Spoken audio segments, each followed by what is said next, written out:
بسم اللہ الرحمن الرحیم ایاک نعبد و ایاک نستعین۔ میرے پاکستانیوں، سب سے پہلے تو جو سویڈن کے اندر قرآن کی بے حرمتی کی گئی آزادی رائے کے نام کے اوپر میں چاہتا ہوں کہ ایک زندہ قوم جو کہ اپنے دین سے پیار کرتی ہے اور جو اللہ کی کتاب وہ ہمارے دلوں میں اس کی عزت ہے، اور اللہ کے جو ہمارے پیغمبر ہیں نبی صلی اللہ علیہ وسلم ان کی عزت ہے، تو جب اس طرح کی چیز ہوتی ہے تو ہم ایک زندہ قوم کی طرح ایک پرامن طریقے سے ضرور بتائیں، پیغام پہنچائیں کہ ہمیں اس کی تکلیف ہوئی ہے۔ تو میں آپ سب کو کہتا ہوں، میں صرف تحریک انصاف کے لوگوں کو نہیں، قوم کو کہتا ہوں کہ جمعے کے بعد آپ نے سب نے جمعے کی نماز کے بعد نکل کے مظاہرہ کرنا ہے پرامن طریقے سے۔ ہمیشہ پرامن رہو، کیونکہ ہمارا ملک ہے، ہم کوئی نقصان نہیں پہنچانا چاہتے، لیکن ایک پرامن طریقے سے احتجاج ہو تاکہ پیغام جائے کہ پاکستان وہ قوم ہے جو اسلام کے نام پہ بنی تھی، اور ہمیں تکلیف ہوئی ہے کہ یہ وہاں کی پولیس نے اجازت دی کہ جناب آپ قرآن شریف کو جلا دیں، اور آزادی رائے کے مطابق آپ کو پتہ ہونا چاہیے کہ پاکستان کی وجہ سے آج 15 مارچ دنیا کے اندر اینٹی اسلاموفوبک دن بنایا جاتا ہے، یعنی جو اسلام کے خلاف جو حرکتیں ہوتی ہیں، مثلا نبی صلی اللہ علیہ وسلم کی شان میں گستاخی ہوتی ہے، اور یہ جان کے جس طرح یہ قرآن شریف کو جلایا گیا، اس کو یہ اسلاموفوبیا کے اندر آتا ہے۔ تو ہماری وجہ سے یونائٹڈ نیشنز میں 15 مارچ کو اینٹی اسلاموفوبیا دن بنایا جاتا ہے۔ تو اس لیے ہم سب کو جمعے کے بعد نکلنا چاہیے اور پرامن طریقے سے احتجاج کرنا چاہیے۔ دوسری چیز،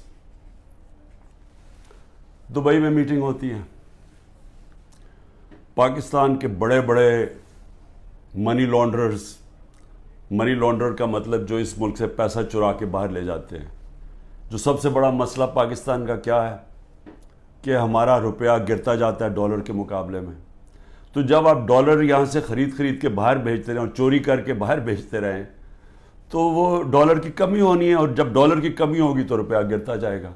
اس کے علاوہ بھی ہم نے ایکسپورٹس کے اوپر زور نہیں دیا، کبھی کسی نے توجہ ہی نہیں دی کہ ہم اپنی آمدنی کیسے بڑھا سکتے ہیں۔ ہندوستان کی آج جو ایکسپورٹس ہیں یہ ذرا سمجھ لیں 600 ارب ڈالر کے قریب ہے۔ پاکستان کی ہمارے زمانے میں ریکارڈ ایکسپورٹس تھی 33 ارب ڈالر، ریکارڈ تھی، وہ آج اس سے بھی کم ہو گئی ہیں، 13% گر گئی ہیں ایکسپورٹس۔ تو ایک تو کبھی توجہ نہیں دی انہوں نے کہ کس طرح ڈالرز اس ملک میں آمدنی بڑھا سکتے ہیں اپنی، اور دوسرا یہ سارے جو بڑے بڑے نام ہیں ان کے سب کے بڑے باہر محلات ہیں، پراپرٹیز ہیں، بینک اکاؤنٹس ہیں، آف شور اکاؤنٹس ہیں۔ پیناما میں کیا ہوا تھا؟ پیناما میں ایک دنیا کے اندر ایک انکشاف ہوا کہ جنہوں نے بڑے بڑے لیڈرز نے، وزیروں نے اپنے پیسے چھپائے ہوئے تھے باہر کے ملکوں میں کمپنیز کے پیچھے، یعنی کمپنیز کے پیچھے انہوں نے اپنی دولت چھپائی ہوئی تھی، پراپرٹیز لی ہوئی تھی۔ اس میں نواز شریف کی پراپرٹی پکڑی گئی، مریم نواز اس کی مالکہ نکلی، اور وہ لندن کے سب سے مہنگے علاقے میں اربوں روپے کے انہوں نے پراپرٹیز لی ہوئی تھی، جس کو مے فیئر اپارٹمنٹس کہتے ہیں۔ تو وہ انکشاف ہوا تھا، تو پیسہ یہاں سے چوری ہو کے گیا تھا، کیونکہ ابھی تک ایک رسید نہیں بتا سکے کہ پیسہ باہر نکلا کیسے ہے، کدھر سے آمدنی آئی۔ بیٹے کی آمدنی، بیٹے کا جو گھر ہے حسن شریف کا، جو اس نے بیچا ملک ریاض کو، اس کی قیمت تقریباً 18 ارب ہے آج کل کے جو پاؤنڈ، اور 45 ملین پاؤنڈز جو تقریباً 17-18 ارب روپیہ بنتا ہے۔ تو وہ کدھر سے پیسہ آیا تو یہ کوئی نہیں بتا سکتا۔ بیٹے یہاں سے باہر بھاگ گئے کیونکہ وہ بتا نہیں سکتے تھے۔ اسی طرح جو سرے محل آصف زرداری نے خریدا وہ بھی یہاں سے پیسہ باہر گیا، حدیبہ پیپر مل وہ بھی پیسہ باہر، تو یہ سب اکٹھے ہو گئے، اور سارے اکٹھے ہو کے بندر بانٹ پاکستان کی ہے کہ اچھا سندھ اس کو دے دیں گے، کراچی فلانے کو دے دیں گے، سینٹرل پنجاب کوئی اور آ جائے گا، پھر نئی پارٹی جو بنی ہے اس کو بھی کوئی سیٹیں مل جائیں گی، فضل الرحمان کو ادھر پختونخوا میں دے دیں گے، اور یہ بس یہ کھچڑی پک جائے گی۔ تو یہ ساری بندر بانٹ دبئی کے اندر ہو رہی تھی کہ جس طرح کہ کوئی سودا نہیں ہو رہا ہوتا کسی کے اوپر، یہ سودا ہو رہا تھا پاکستان کا، اور کس طرح جو سب سے بڑی پارٹی ہے خوف زدہ ہے کہ اس کو کیسے باہر رکھنا ہے، جس میں عمران خان کی ان کو گنہونے خواب آتے ہیں کہ یہ پتہ نہیں کہ واپس نہ آ جائے، تو اس کو کیسے جیل میں ڈال رہے ہیں۔ تو میں نے جو آج آپ کے سامنے یہ چیز رکھنا چاہتا ہوں کہ کون سے کیسز ہیں، ذرا آپ سمجھ لیں، کیونکہ میں تیار ہوں، انہوں نے ہو سکتا ہے کل پتہ نہیں میری 17-18 بیلیں ہیں، ایک بیل کینسل ہوگی جیل میں چلا جاؤں گا کل، نہیں تو اس کے بعد پھر عدالت میں میرا چکر ہے، اس کے بعد 2 دنوں کے بعد پھر ہوں گا، تو کسی ٹائم پہ بھی انہوں نے پلان بنایا ہوا ہے مجھے جیل میں ڈالنے کا۔ تو میں یہ چاہتا ہوں کہ پہلے آپ سمجھ جائیں کہ یہ کون سے کیسز ہیں، جن کیسز کے اندر میں صرف آپ کو 7 کیسز بتاتا ہوں جنہوں میں یہ جیل میں مجھے ڈالنے کی کوشش کر رہے ہیں، تاکہ آپ سب کو پتہ چل جائے۔ اور وہ میں اس لیے چاہتا ہوں کیونکہ میڈیا تو سارا کنٹرولڈ ہے، تو انہوں نے تو وہ ایک دم میڈیا میں پکڑنا ہے اور شور مچا دینا ہے کہ جی عمران کی چوری پکڑی گئی، تو یا چوری پکڑی گئی، یا یہ ایک قتل جو جیسے میں شروع کرتا ہوں کہ اس نے قتل کر دیا کسی وکیل کو۔ تو میں چاہتا ہوں کہ وہ 7 کیسز پہلے آپ سمجھ لیں، تاکہ آپ کو سمجھ آ جائے کہ ایک طرف اربوں روپے کے یہ منی لانڈررز کے اوپر کیسز ہیں، شہباز شریف کے اوپر 24 ارب روپے کی کرپشن کیس میں جس کا انڈر ٹرائل تھا، جب جنرل باجوہ نے بچا کے تو اس کو وزیر اعظم بنا دیا۔ اس کے علاوہ جو نواز شریف کی ابھی تک کوئی نہیں بتا سکا، وہ جو اس کی مے فیئر کی پارٹنرز، بیٹوں کے پاس پیسہ، اور یہ تو سامنے ہے، باقیوں کا تو ہمیں پتہ ہی نہیں ہے کہ کتنی ان کی باہر پراپرٹیز ہیں۔ اسی طرح زرداری کا ہے، اس کی بھی ساری باہر ان کی پراپرٹیز پڑی ہیں۔ تو ایک تو یہاں سے پیسہ چوری کر کے باہر لے جانے کے الزام ہیں۔ اب دوسری دفعہ دیکھیں کہ میرے اوپر 170 سے زیادہ کیسز ہیں، لیکن وہ کیسز ہیں کیا؟ تو میں پہلے شروع کرتا ہوں کوئٹہ کا کیس۔ قتل ہوتا ہے ایک وکیل کا 6 جون کو 10:30 بجے صبح۔ اب وہ یہ سمجھیں کہ مجھے اس کیس کا پتہ ہی نہیں ہے، یہ کوئی کسی وکیل نے میرے اوپر کیس کیا ہوتا ہے کوئی غداری کا، وہ یعنی اس کا کوئی مجھے نوٹس ہی نہیں آیا، مجھے پتہ ہی نہیں اس کیس کا۔ پتہ تب چلتا ہے جب ایک دم پتہ یہ جی کہ کیونکہ اتنے زیادہ کیسز تھے، تو یہ کیس تو کسی کو اہمیت ہی نہیں، کسی نے مجھے کہا کوئٹہ میں کیس ہے، مجھے پتہ ہی نہیں تھا۔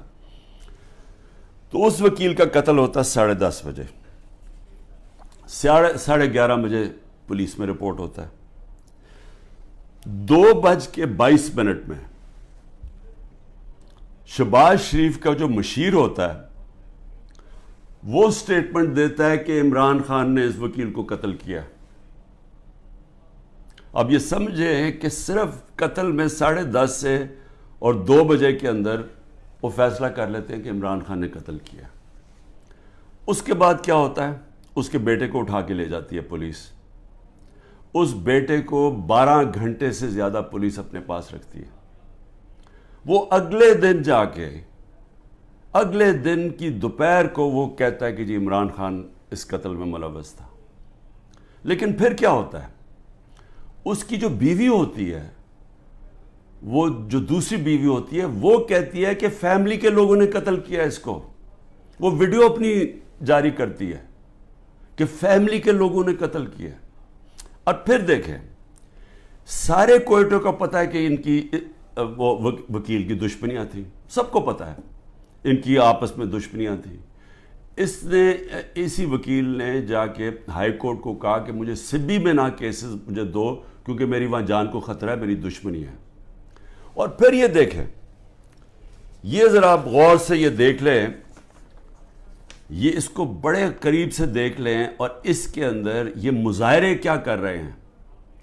ان کا قتل ہوتا ہے اور یہ قتل میں کہتے ہیں کہ یہ قتل اس وکیل نے اس کے وکیل کی طرف سے یا انہوں نے کیا، اس کا نام لکھا ہوا ہے کہ وہ اس قتل میں ملوث تھا۔ تو جب ایک فیملی دشمنی بھی ہوتی ہے، اس سے پہلے ہی وہ پرائم منسٹر کا مشیر کہتا ہے کہ جی عمران خان نے قتل کر دیا، ابھی تفتیش بھی نہیں ہوتی۔ اور مجھے افسوس سے کہنا پڑتا ہے کہ وہاں ہماری سنا بھی نہیں گیا کوئٹہ ہائی کورٹ میں، خیر وہ اور وجوہات ہیں، اس کی بھی ہمیں وجہ پتہ ہے پیچھے کیا ہے. تو یہ آپ ذرا سنیں.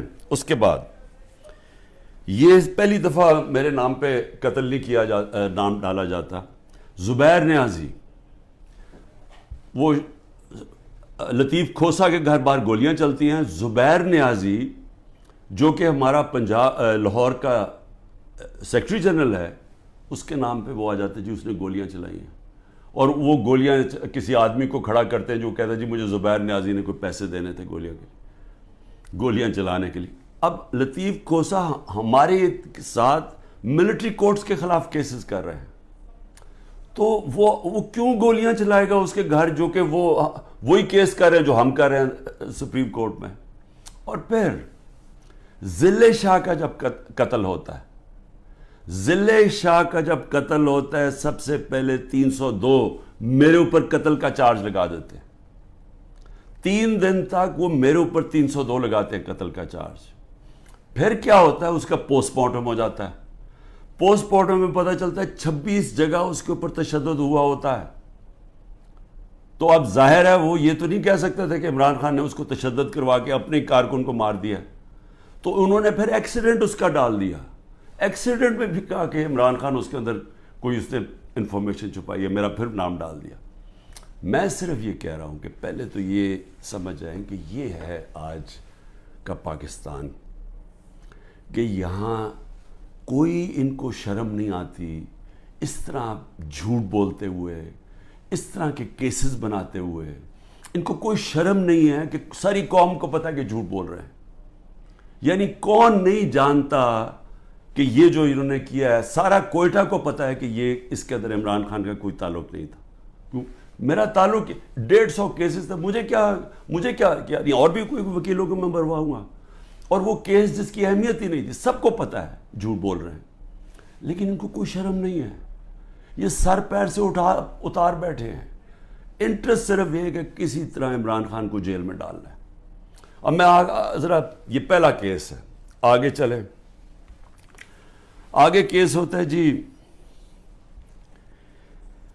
9 مئی کا. اب 9 مئی کو کیا ہوتا ہے، یہ ذرا غور سے سنیں. 9 مئی کو ہوتا کیا ہے؟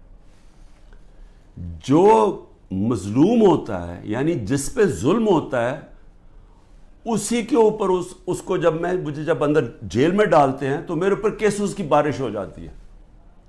9 مئی کے بعد میرے اوپر 25 کیس ہو گئے ہیں. جدھر بھی کیس ہوتا ہے کہتے جی عمران خان کی ایمان، میرے کہنے پہ یہ ہوا ہے. کہیں کسی نے کچھ کیا ہو یا جو بھی کسی کے اوپر الزام لگایا ہو 9 مئی کے بعد عمران خان کے کہنے پہ ہوا. عمران خان جیل میں بند تھا اور جو ظلم ہوا ہے وہ عمران خان سے ہوا ہے. میں بیٹھا ہوا ہوں رجسٹری آفس ہائی کورٹ اسلام آباد میں. میرے پاس بیل تھی، مجھے کسی صورت وہاں کوئی پکڑ نہیں سکتا تھا. صرف پولیس نہیں آئی، رینجرز، کمانڈوز آئے مجھے اٹھانے کے لیے. ساری دنیا میں کیا امیج گیا، شیشے توڑ کے، لوگوں کو ڈنڈے مار کے، وکیلوں کو زخمی کیا. وہاں کے بیچارے جو کام کر رہے تھے رجسٹری آفس، ان کو ڈنڈے پڑے، چیزیں توڑ دی انہوں نے. اور ایک دہشت گرد کی طرح مجھے پکڑ کے لے کے گئے. میرے اوپر سر پہ لگا، پیچھے میرے خون نکل رہا. کوئی شرم نہیں آئی. کسی نے ابھی تک بات نہیں کی کہ یہ بتائیں کہ کس قانون کے تحت انہوں نے پکڑا تھا مجھے. اسلام آباد کے ہائی کورٹ کے چیف جسٹس نے کہا کہ یہ اس کے اوپر FIR کٹنی چاہیے. وہ اور بات ہے کہ وہ نہیں کٹی. سپریم کورٹ میں جب وہ کیس گیا، سپریم کورٹ نے اس کو غیر قانونی قرار دیا. اب میں سوال پوچھتا کہ کوئی جواب دینے والا ہے؟ بڑا شور مچا. ISPR صاحب نے کہا کہ جی بڑا توہین ہو گئی، فوج کی توہین ہو گئی. پہلے مجھے بتائیں کہ کسی اور کی بھی عزت ہے اس ملک میں؟ کہ ایک آدمی 50 سال سے دنیا مجھے جانتی ہے، کرکٹ کی وجہ سے جانتی تھی. دنیا سب کو پتہ ہے میرا، کسی اور پاکستانی کو دنیا نہیں جانتی جو آج مجھے جانتی. ساری دنیا کے اندر وہ خبریں گئی. وہ دکھایا مجھے جس طرح پکڑ کے لے کے جا رہے ہیں کہ جس طرح کوئی پتہ نہیں کوئی مجرم ہے، دہشت گرد ہے. پھر کہا جی کرپشن کیس پہ لے کے جا رہے ہیں. وہ کرپشن کیس کے اوپر بھی میں آنے لگا ہوں. اور لوگوں کو جو اس طرح ڈنڈے مارے انہوں نے, کوئی پوچھنے والا نہیں ہے, کیونکہ وہ طاقتور ہے, وہ سب کچھ کر سکتا ہے. جو مظلوم ہے, جن سے ظلم ہوا, اس کو ہی پکڑ کے اسی کے اوپر کیسز کرنے شروع کر دیے. جیل میں بند ہے اور کیسز شروع ہو گئے کہ جی اس کی ایما کے اوپر یہ ہوا ہے تو اس کی وجہ سے یہ ہوا ہے. اور جی کوئی ملٹری کورٹ صاحب پتہ چلیں گے کہ جو بتائیں گے اصل میں کتنا بڑا وہ غداری کر رہا تھا عمران خان قوم کے ساتھ. میں ذرا آگے چلوں. کسی نے آج تک بات نہیں کی, اور میں یہ خاص طور پہ اپنی آج قوم کو بتانا چاہتا ہوں کہ کیوں میں آپ کو کہتا ہوں حقیقی آزادی کی یہ جہاد ہے. یہ پولیٹکس نہیں ہے, یہ جہاد ہے. ہم غلام ہیں. غلاموں کے کوئی حقوق نہیں ہوتے, جس طرح میرے کوئی حقوق نہیں تھے. میں یعنی سب سے بڑی ملک کی پارٹی کا ہیڈ, جس کو جس طرح اٹھایا انہوں نے, جو کیا, جس طرح ہم کوئی کمی ہے اس ملک کے. اب 25 لوگوں کو گولیاں لگیں, جو مرے, جو شہید ہوئے, ابھی تک 9 لوگ غائب ہیں. جو پولیس نے یا دھمکیاں دی ہیں, کچھ کیا, وہ انڈر گراؤنڈ گئے ہوئے ہیں, وہ بتا نہیں رہے, مسنگ ہیں 9 لوگ. 16 لوگ ہمارے پاس پتہ ہے جن کو گولیاں, 69 لوگوں کو گولیاں ماری اور ان کو شہید کیا گیا. فرانس کے اندر ایک لڑکے کو پولیس نے 16 سال کے لڑکے کو گولی ماری, ایک لڑکے کو. ابھی تک فرانس جل رہا ہے. 1000 سے زیادہ بلڈنگز جل گئی ہیں, گاڑیاں جل گئی ہیں. مشکل نیشنل کرائسس آ گیا ہے. معافی مانگ رہی ہے پولیس کے, جی بڑی غلطی ہوگی, اس کے خلاف ایکشن لیا جائے گا. آزاد لوگ ہیں, آزاد لوگوں کے حقوق ہوتے ہیں. لوگ نکلیں اپنی آزادی کے لیے کہ کیسے جرأت پڑی پولیس کو گولی مارنے کی. یہاں 16 لوگوں کا آج تک ٹی وی پہ نام ہی نہیں لیا جا رہا. سب نہتے تھے. ابھی مجھے ملنے آئے ان کے 2 بچے, ایک چھوٹے بچے جس کے باپ کو گولی مار دی.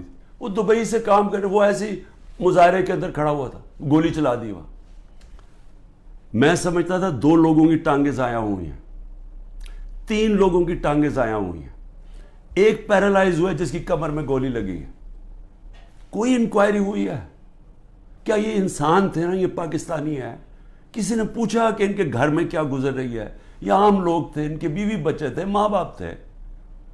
کوئی بات ہی نہیں کر رہا. جی بلڈنگ جل گئی. بلڈنگز بھی جب جلیں تو کیا اس کے اوپر انڈیپینڈنٹ انویسٹیگیشن نہیں ہونی چاہیے تھی؟ ہمارے پاس ثبوت ہے. میں اس لیے کہتا ہوں اوپن عدالت کے اندر ٹیلی وائز مجھے سامنے لایا جائے. میرے پاس اب ثبوت آ گئے ہیں. میں یہ ثابت کروں گا کہ یہ سارا پری پلان تھا. یہ مجھے جس طرح وہاں سے اٹھایا ہے یہ بھی پری پلان تھا تاکہ ایک اشتعال ملے. اور اس کے بعد پھر جو لوگوں کا ری ایکشن آیا اس کا فائدہ اٹھاتے ہوئے پارٹی کو کرش کرنے کی کوشش کی گئی ہے. کیونکہ پارٹی دب نہیں رہی تھی. جب سے مجھے ہٹایا کوشش کر رہے ہیں 25 میں کو جی بغیر کراؤڈ ہے, مارو ڈنڈے مارو, یہ ڈر کے پیچھے ہٹ جائیں گے. وہ پارٹی اوپر ہی آتی گئی. بائی الیکشن 30-37 میں سے جیت گئی. اوپینین پولز میں اور اوپر چلی گئی. راجن پور کے الیکشن میں پورا زور لگایا, 40,000 سے گورنمنٹ کا کینڈیڈیٹ ہار گیا. اس کے بعد اس سے پہلے مجھے قتل کرنے کی کوشش کی, دوسری دفعہ قتل کرنے کی کوشش کی. اور اب یہ پلان فائنل بنا کہ جی ان کو اب بالکل ختم کرو پارٹی کو, کہ جی انہوں نے ایک ادارے کی بے حرمتی کر دی. اور اس کو بیس بنا کے سارے ہمارے ہیومن رائٹس ختم ہو گئے ہیں. سب کو جس کو مرضی پکڑو, پولیس پھر رہی ہے جسے مرضی پکڑے. جی آپ کا وہ اس میں نام آ گیا وہ جیو فینسنگ میں, اس لیے جناب وہ اچھا اتنے پیسے دے دو, 15 لاکھ سے شروع ہوتے ہیں, 10 لاکھ, اچھا پیسے دے دو تو ہم آپ کو چھوڑ دیتے. پولیس پیسے بنا رہی ہے. ہر جگہ لوگوں کو پکڑ رہے ہیں. اب جدھر نام لوگوں کے گھروں میں گھس رہے ہیں, گھر توڑ رہے ہیں, گھر لوٹ رہے ہیں, بچے پکڑ کے لے گئے ہیں. عورتوں کو نہیں بخشا. کبھی میں نے یہ دن نہیں دیکھنے تھے کہ عورتوں کو نہیں بخشا. اس ملک کے اندر کبھی یہ نہیں دیکھا تھا کہ اتنا نیچے گورنمنٹ گرے گی. مجھے لوگوں نے کہا عمران صاحب آپ نے تو بڑی غلطی کی اپنی گورنمنٹس گرا کے, گورنمنٹس ڈیزالو کر کے. میں نے اپنی گورنمنٹس ڈیزالو آئین کے مطابق کی تھی. میں اپنے سمجھتا تھا کہ ہمارے ملک میں ہمارے سارے وکلا، ہمارے سارے ججز آئین کے ساتھ کھڑے ہو جائیں گے. 90 دن میں الیکشن ہونے تھے. چیف جسٹس اور سپریم کورٹ اناؤنس کرتے ہیں الیکشن 14 مئی کو. گورنمنٹ آئین کی پرواہ نہیں کرتی. اب گورنمنٹ کہتی ہے کہ جی اگر ملٹری کورٹس اگر اس نے خلاف فیصلہ کیا سپریم کورٹ نے تو ہم سپریم کورٹ کے فیصلے نہیں مانیں گے. تو رہ کیا گیا پھر؟ تو رہ تو یہی کیا کہ ڈنڈے سے اب اپنے ساروں کو کنٹرول کرنا ہے. تو مجھے ابھی بھی ہے کہ صرف آزاد اور غلام ملکوں میں دیکھ لیں کہ یہاں کوئی نام ہی نہیں لے رہا وہ بیچارے جو اس ملک کے عام شہری، ان کو گولیاں ماری گئی، نہتے شہریوں کو. اور ادھر دیکھیں ایک آدمی کو پولیس نے گولی ماری. اور فرانس میں دیکھ لیں آزاد قومیں کیا ہوتی ہیں. اس کے بعد آ جائے جی اور کون سے کیسز ہیں. بیوی بشرا بیگم کے اوپر کیس ڈال دیے. کیا ہے جی کہ وہ اس کے گاؤں میں، وہ جو کبھی گاؤں میں گئی بھی نہیں ہے، اس کے گاؤں میں جی 20 سال کے بعد ایک جگہ سڑک بن گئی. اینٹی کرپشن کا کیس اس پہ کر دیا.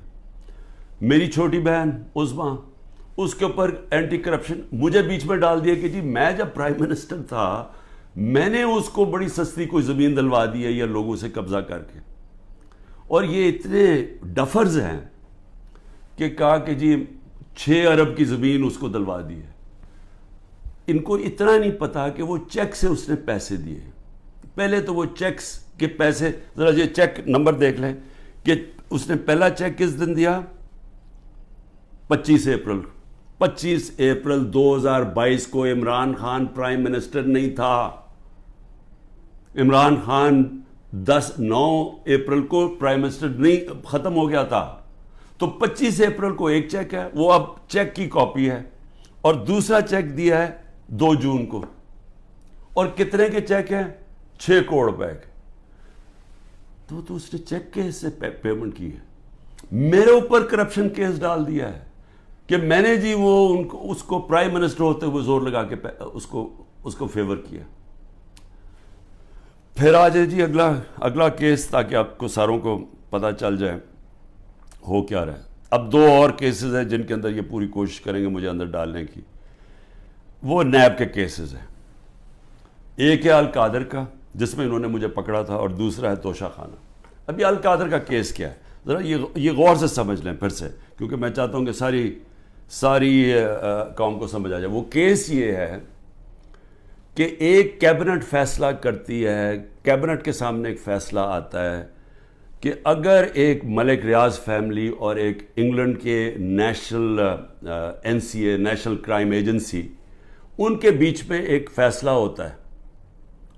وہ کہتے ہیں پرائیویٹ، ان کے بیچ میں فیصلہ ہوتا ہے. وہ یہ کہتے ہیں کہ اگر آپ، ہماری کیبنٹ کے سامنے آتا ہے کہ اگر آپ اس کو فیصلے کو کانفیڈینشیل رکھیں گے، صرف کیبنٹ سے، عدالت سے نہیں، اگر کیبنٹ میں کانفیڈینشیل رکھیں گے تو 190 ملین پاؤنڈ پاکستان میں آ جائے گا سپریم کورٹ کے اکاؤنٹ میں.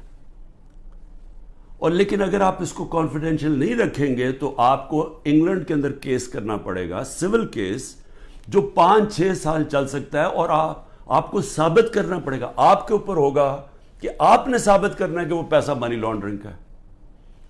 ہمیں وہاں کیبنٹ کے اندر پہلے بھی بتایا گیا کہ $100 ملین پاکستان کا بیرون ملک کیسز کے اندر بہ گیا ہے. ہار چکے ہم کیس. $100 ملین ہماری بڑا برا ریکارڈ ہے باہر کیسز کا. اور وہ بھی 5-6 سال لگنے تھے، جبکہ اب وہ پیسہ سیدھا اب آ جانا تھا اور پاکستان میں 190 ملین پاؤنڈ آ جانا تھا. کیبنٹ فیصلہ کر لیتی ہے. بعد میں کہتے ہیں کہ جی وہ تو کسی اور مد میں جانا چاہیے تھا، وہ جانا چاہیے تھا گورنمنٹ کو، سپریم کورٹ کو نہیں جانا چاہیے تھا. بھیا کیبنٹ آج جا کے سپریم کورٹ کو کہے کہ جی وہ پیسہ دوسری طرف ٹرانسفر کریں اور ہم ثابت کر دیں گے کہ یہ پیسہ منی لانڈرنگ سے، تو آج بھی کر سکتے. کیا چیز روک رہی ہے ان کو؟ پیسہ تو پاکستان آ گیا ہے. اور کہہ یہ رہے ہیں کہ اس سے 7 مہینے پہلے جو کہ القادر یونیورسٹی جو چیریٹیبل ٹرسٹ ہے ادھر چل رہے ہیں، ادھر مفت تعلیم اس طبقے کو دی جا رہی ہے جو بچے کبھی یونیورسٹی تعلیم نہیں لے سکتے، مفت تعلیم ان کو مل رہی ہے وہاں. یہ کہہ رہے ہیں کہ میں نے القادر کی وجہ سے کوئی فیور کروا دیا. یہاں ساری کیبنٹ کا فیصلہ، وہ سب نے یونینمس فیصلہ, وہاں لا منسٹر بیٹھے ہیں, وہاں کیبنٹ سیکرٹری بیٹھا ہے, وہاں ادھر فائنانس منسٹر بیٹھے ہیں, وہ سب نے فیصلہ کیا. لیکن عمران خان نے اس لیے کیا کیونکہ اس کو القادر میں عمران خان کو کیا فائدہ ہے؟ مجھے یہ بتائیں کہ وہ القادر کے ٹرسٹ میں لکھا ہوا ہے کہ 1 روپیہ نہیں مل سکتا ٹرسٹیز کو, جس میں عمران خان اور بشرا بیگم ہیں. جس طرح نمل یونیورسٹی کے ہمیں کوئی پیسہ نہیں مل سکتا, جس طرح شوکت خان ہمیں نہیں مل سکتا. یہ چیریٹیبل ٹرسٹ ہے. کہہ رہے ہیں کہ میں نے اس کی وجہ سے اس کو فیور کر دیا. بھئی آپ اگر فیور کر دیا, آپ آج جا کے سپریم کورٹ میں ریٹ کر دیں کہ یہ پیسہ ادھر ٹرانسفر کر دیں. پیسہ تو پاکستان آ گیا. ایک یہ القادر ہے. دوسرا ہے جناب توشہ خانہ. توشہ خانہ کیا ہے؟ ذرا غور سے سن لیں. 70 سال سے قانون یہ ہے کہ جب گفٹس ملتی ہیں پرائم منسٹر کو, پریزیڈنٹ کو, آرمی چیف کو, منسٹرز کو, جن کو بھی جب گفٹس ملتی ہیں تو وہ کیا ہوتا ہے, وہ سیدھا توشہ خانہ میں جاتی ہیں. توشہ خانہ کے اندر اس کی ویلیو نکالی جاتی ہے. ویلیو کیسے نکالی جاتی ہے؟ وہ ایف بی آر سے علیحدہ ویلیو لیتے ہیں, اور پھر ایک اپریزر ہوتا ہے جو انڈیپینڈنٹ ہوتا ہے, اس سے علیحدہ ویلیو لیتے ہیں. وہ جو ویلیو زیادہ ہوتی ہے وہ آ کے بتاتے ہیں کہ جی آپ نے بتائیں یہ اس کی ویلیو ہے, ان کے زمانے میں 20% دے کے آپ خرید سکتے ہیں اگر آپ رکھنا چاہیں. ہم نے اس کو 20 سے 50% کر دیا کہ آپ 50% دیں, وہ گورنمنٹ کو چلی جاتی ہے اگر آپ رکھنا چاہیں. یہ ہے قانون. میں نے اسی قانون کے مطابق کئی گفٹس لی, کئی میں نے نہیں لی. مجھے یہ بتائیں کہ اس میں نے غلط کام کیا کیا ہے؟ سارا ریکارڈ وہاں پڑا ہوا ہے. جو میں نے گفٹس لی, جو بھی میں نے فیصلہ کیا میں نے بیچ دی ہیں, اس کے اوپر کیپٹل گینز ٹیکس وہ سارا ایف بی آر میں نے ڈکلیئر کیا ہوا ہے. سارا کچھ میرا ڈکلیئرڈ ہے. اس میں نے غلط کام کیا کیا؟ یہ کہہ رہے ہیں کہ جناب وہ اس کی غلط ویلیو دکھا دی. بھئی غلط ویلیو دکھا دی تو ان سے پوچھے جو ویلیو نکال رہے ہیں. میرا تو کام نہیں ہے ویلیو, میں تو نہیں جا کے بیچ رہا, میں تو نہیں اسیس کر رہا. مجھے تو جو ہے ایم ایس جو ہوتا ہے ملٹری سیکٹری آپ کا, وہ آپ کو آگے بتاتا ہے کہ جی یہ اپریز ہو کہ یہ آئے ہے اس کے ویلیو, آپ فیصلہ کر لیں آپ نے لینی ہے نہیں. یہ ہوتا ہے اور یہ پہلے سے چلتا آ رہا ہے.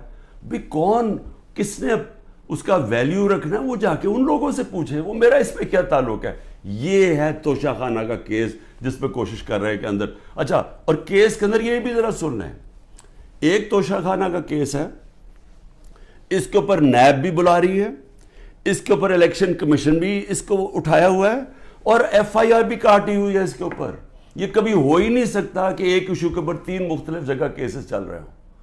تو صرف اور صرف میں اس طرح بتانا چاہتا ہوں کہ یہ جو مذاق ہو رہا ہے میرے ساتھ, اب تک 170 کیس ہو چکے ہیں اور بڑھتے جا رہے ہیں ہر تیسرے دن.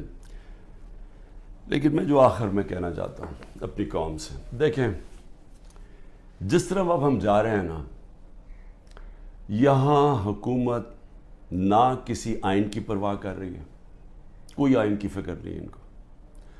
اداروں کو انہوں نے تباہ کر دیا, کیونکہ اداروں کا 1 پوائنٹ ایجنڈا ہے کہ کسی نہ کسی طرح تحریک انصاف کو ختم کیا جائے.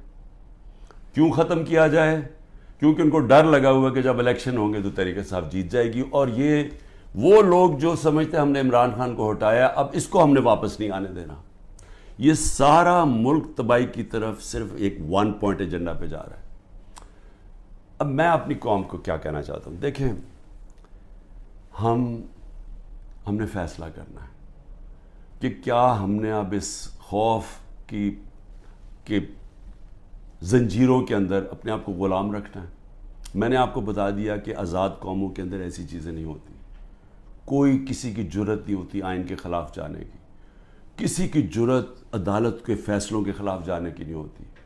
کوئی کسی کو اس طرح اغوا نہیں کر سکتا جس طرح مجھے اٹھا رہے تھے, جس طرح عمران ریاض کو غائب کر دیا. اب عمران ریاض کا کیا کام تھا مجھے بتائیں, اس کا کیا تعلق ہے جو 9 مئی کو ہوا ہے, اس کو کیوں ابھی تک غائب کیا ہوا ہے؟ یہ صرف اور صرف ظلم کر رہے ہیں, ڈرا رہے ہیں, دھمکا رہے ہیں لوگوں کو غلام بنانے کے لیے کہ ہم یہ ان کے خوف کے غلام بن جائیں. میں اپنی آج قوم کو کہنا چاہتا ہوں کہ دیکھیں, آپ کو یہ اب میں اپنی ٹیم، جو میرے لوگ ابھی چھپے بھی ہوئے ہیں سارے انڈر گراؤنڈ میں سب کو اب کہنا چاہتا ہوں کہ دیکھیں وقت آ گیا ہے. یہ لوگوں کے گھروں کے اندر گھس کے جو گھر کی عورتوں سے کر رہے ہیں، بچے اٹھا کے لے جاتے ہیں، گھر توڑ دیتے ہیں، گھر لوٹ لیتے ہیں، یہ ہزاروں گھروں سے کر رہے ہیں. پختونخوا کے اندر گاڑیاں اٹھا کے لے جاتے ہیں. جو بھی پی ٹی آئی کا ملے، رشتہ دار ملے، کوئی بھی، میں ساری قوم کو کہہ رہا ہوں کہ کیا آپ یہ برداشت کرنے کے لیے تیار ہیں؟ کیونکہ یہ آج ہمارے سے ہو رہا ہے، یہ سب سے ہوگا. جب پولیس سے آپ غلط کام کرواتے ہیں اور پولیس کو چھوڑا ہوا ہے کہ وہ کسی کو بھی کہے کہ جی تمہارا جیو فینسنگ میں نام آیا اتنے پیسے دے دو. اگر آپ پولیس فورس بھی تباہ کر رہے ہیں، ادارے سارے تباہ ہو گئے ہیں. یہ جو نیب ہے، کیا نیب کی اہمیت رہ گئی ہے کہ اتنے بڑے ڈاکو ان سارے کے کیسز معاف کر دیے ہیں. جو 3 گاڑیاں آصف زرداری نے چوری کی ہیں توشہ خانہ سے، 1 گاڑی نواز شریف نے چوری کی ہے، 1 مریم نواز نے چوری کی ہے، ان کو کوئی پوچھ نہیں رہا. اور آ کے کہہ رہے جی کہ توشہ خانہ سے یہ آپ نے جو لیگلی کام کیا ہے کہ جی وہ ویلیویشن نہیں ہوئی. بھئی وہ ان سے پوچھے جنہوں نے ویلیو کرنا تھا، وہ میرا اس سے کیا تعلق ہے. لیکن مقصد انصاف کا نہیں ہے، مقصد ظلم کرنے کا ہے. اور میں قوم کو اب کہتا ہوں، اب یہ بھیڑ بکریوں بن کے رہنے کا وقت چلا گیا ہے. میں آپ کو کہہ رہا ہوں، میں تیار ہوں. میں کل جا رہا ہوں، پتہ نہیں کتنے میرے 19 بیلیں لگی ہوئی ہیں، کسی میں اندر ڈال سکتے ہیں. میں تیار ہوں سب کے لیے، میں ہر چیز کے لیے تیار ہوں. لیکن میں یہ ظلم کا نظام برداشت کرنے کے لیے تیار نہیں ہوں. میں یہ بھیڑ بکریوں بن کے اپنی زندگی گزارنے کے لیے تیار نہیں ہوں. میں یہ سمجھتا ہوں کہ یہ قوم کے لیے وقت آ گیا ہے. آپ سب فیصلہ کر لیں کہ کس طرح کا پاکستان آپ چاہتے ہیں. کیا وہ پاکستان چاہتے ہیں جو پروفیشنلز جو باہر جا سکتے ہیں وہ باہر چلے جائیں، جو آپ کا سب سے بڑے ذہن ہے وہ باہر چھوڑ کے چلے جائیں، وہ بیچارے غریب آدمی کشتیوں میں ڈوبتے رہیں جا کے اللیگلی غیر قانونی طور پہ نکلنے کے لیے، اور باقی قوم بھیڑ بکروں کی طرح رہ جائے. اس ملک کا کوئی مستقبل نہیں ہے. وہ مجھے افسوس سے کہنا پڑتا ہے کہ وہ ساتھ ہمارا ملک جس تیزی سے آگے جا رہا ہے اور جس تیزی سے اس میں اور ہمارے میں فاصلے بڑھتے جا رہے ہیں، یعنی ہر طرح وہ آگے نکل گئے ہیں. ہمیں سوچنا چاہیے کہ اگر ہم اسی طرح چلتے رہے اور یہ چوروں کے نیچے اگر یہ بندر بانٹ کر رہے ہیں کہ جی ملک ہم بھیڑ بکری ہیں، جی آپ ادھر وہ لے لو، وہ سندھ لے لے، وہ کراچی لے لے، وہ یہ لے لے، وہ پختونخوا لے لے آپس میں، اور ہم جس طرح کے بھیڑوں کی طرح کبھی ادھر کوئی مستقبل نہیں ہے اس کا. اور اس لیے میں اپنی اب سب لوگوں کو کہہ رہا ہوں، تیاری کریں. آپ پرامن احتجاج ہمارا حق ہے. پہلے تو جمعے کو نکلے نا، جو انہوں نے کیا ہے، جو پتہ چلے کہ یہ زندہ قوم ہے، کم از کم ہماری آواز نکلنی چاہیے. اور پرامن، میں ہمیشہ کہتا ہوں پرامن رہے. میں نے کبھی اپنے 27 سال میں کبھی انتشار کی بات نہیں، کیونکہ یہ میرا ملک ہے. توڑ پھوڑ کریں گے میرے ملک کو نقصان ہوگا. میں نے ان چوروں کی طرح باہر تو نہیں ہے میری کوئی پراپرٹیز، میں نے تو نہیں باہر بھاگنا. انہوں نے تو ابھی میں آپ کو کہہ رہا ہوں کہ جب انہوں نے الیکشن اناؤنس ہی ہوا، انہوں میں سے لوگوں نے باہر بھاگنا شروع کر دینا، کیونکہ ان کو پتہ ہے کہ ان کا جو انہوں نے کیا ہے اس ملک کے ساتھ، ان کو پتہ ہے کہ قوم نے ان کو بخشنا نہیں ہے، انہوں نے بھاگنا باہر. اس لیے اپنی قوم کو میں کہہ رہا ہوں کہ آپ کے پاس اب 2 راستے ہیں، غلامی کے اور حقیقی آزادی کے. لا الہ الا اللہ، کوئی نہیں ہے خدا اللہ کے سوا. ہم کسی ظالم کے سامنے اور یہ ظلم کا نظام اور یہ خوف کے سامنے ہم جھکنے والے نہیں ہیں. ہم نبی صلی اللہ علیہ وسلم، محمد مصطفیٰ، دنیا کے سب سے عظیم لیڈر، ہم ان کی امت ہیں. اور وقت آ گیا ہے کہ ہم اب اپنا سٹینڈ لیں اور پرامن طریقے سے تیاری کریں نکلنے کے لیے سڑکوں پہ. پاکستان زندہ باد.